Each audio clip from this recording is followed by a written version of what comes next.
ప్రతి ఒక్క మనిషి జీవితంలో కష్టం ఉంటది. అమ్మా, నాన్న పడే కష్టం. ఆ కష్టం అనుభవించినప్పుడు కానీ మనకు తెలీదు.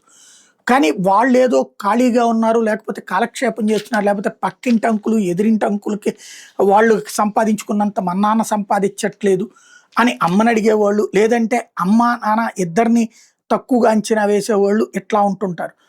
అదే సందర్భంలో ప్రశాంతంగా జీవించాల్సిన జీవితాన్ని చెడగొట్టుకుంటున్న వాళ్ళు ఎక్కువే ఉంటున్నారు.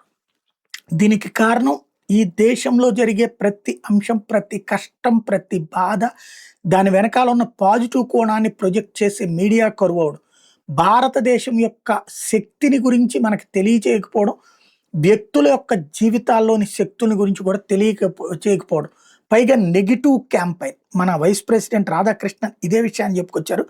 భారతదేశంలో మీడియా కేవలం నెగెటివ్ వార్తలు మాత్రమే రాస్తూ, మన అచీవ్‌మెంట్స్‌ని దాచేస్తూ ఉంటే యంగ్‌స్టర్స్ ఎట్లా తయారవుతారు? వాళ్ళు చివరికి కాక్రోచెస్ లాగానే తయారవుతారు అన్నటువంటి పాయింట్ మాట్లాడారాయన.